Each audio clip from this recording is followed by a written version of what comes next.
Hi guys, who here has gone out to a bar or gotten some drinks with the friends and the night turned out a little violent? Since most of you are under 21, please don't tell me. But imagine that night made history. Today I'll be giving a brief overview of LGBT history and my perceptions of queer culture and activism. Please note I'll be changing my terminology several times throughout this speech, and I do not mean to leave any part of my community out. In addition, the terminology I use may not be accepted by other members of the same community. Now, as I'm sure a few of you already know, history has not been kind to those who stray away from societal norms. Being a member of the LGBT community has come with a fair amount of hardships and suffering. Back in the days of the Nazi reign, anyone who wasn't part of the Aryan or the master race was under attack. While this primarily meant people of Jewish descent, this also meant people who could not help repopulate the next great empire, homosexuals. People who were gay were actually shipped off to concentration camps with many, many others, and we were actually forced to wear pink triangles as signs of identification. Nowadays, queer activist groups have actually reclaimed the pink triangle the same way that certain activist groups have reclaimed the word queer. Time.com wrote a great piece on this, and if you're interested, check me out after. Now skipping over to the 1950s and 60s, which is seen as the epitome of American traditionalism. Back then, homosexuality was still illegal in 49 states under the sodomy status, and it was rarely safe for anybody to be who they really wanted to be. We were subject to blatant bigotry, violence, and there were no laws protecting us from any kind of discrimination. The people who were supposed to hurt us, the police and the government, beat us instead. Now this is why LGBT people sought out safe spaces where they could be themselves. Now this brings me to the main focus of my speech, the Stonewall Inn. The Stonewall Inn was actually a bar located in the Manhattan area back in the 1960s. It was seen as a safe haven for members of the gay community.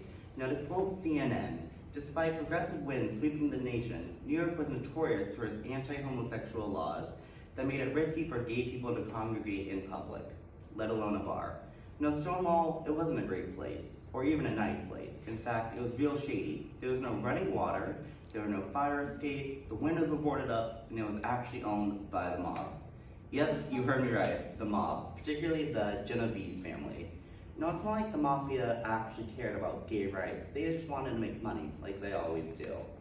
They made their money by overcharging their patrons for drinks who in fact had nowhere else to go. Fun little side bit, all the drinks there were supposed to be served out of containers, like beer bottles or canned stuff that you could open, so there's no risk of getting any type of disease. Now, as gatherings of the LGBT community and large groups were in defiance with city ordinances, the mafia actually bribed the local police, who were so corrupt, violent, and downright racist and homophobic, it's not even funny. The police would tip off the mob so they know what days the raids were planned a few hours ahead. The mafia would send most of the people home, and only the stragglers were arrested, put in jail for simple charges of homosexual relations or gender inappropriate clothing, like if a woman wore a flannel or a boxy short, off to jail, or if a man wore something a little too pink, off to jail. Now I think CNN said it best that there was no tip-off the night of the raid that launched the 6-day uprising. On June 28, 1969, a now historic date, the police came to the bar and planned to arrest the majority of the patrons, but most of the people went home early. It was almost a weekly occurrence at this point.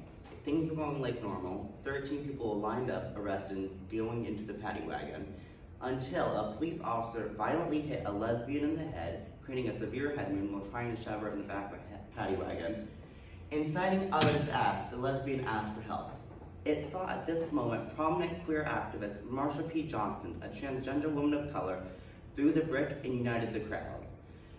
Bar patrons began throwing anything they could get their hands on: coins, rocks, bottles, and bricks. Within minutes, it had become a full-blown riot full of pent-up anger. The police retreated into the bar and barricaded themselves in with the prisoners. At this time, the Genovese family actually set the bar on fire, but remember, there were no fire escapes for the police to get out, so they were trapped. The police called the fire department, and the fire department came within 10 to 20 minutes while the crowds raged outside.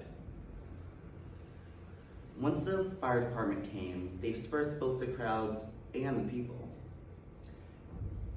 Nothing could prepare for the next night, though, when approximately 2,000 people came to protest the unfair treatment of gays, lesbians, and bisexuals on Christopher Street, a now historic landmark. While this may not have been the most civil way to act, it certainly got results, resulting in nationwide media coverage, marches, gay and activist groups, most notably the Gay Liberation Front, PFLAG, GLAAD, which are still most in operation today. Now, source from Time, in 2016, President Barack Obama designated the sites Stonewall Inn, Christopher Street, and the surrounding parks and streets a national monument to the recognition of the area's contribution to gay rights. Now, if any of this was interesting to you, there's a great movie you should check out. It's called Stonewall, obviously, and I promise you it's much more captivating and interesting than my speech. Now, LGBT culture isn't about violence or fighting. It's about acceptance in the face of adversity and uniting under oppression. Thank you.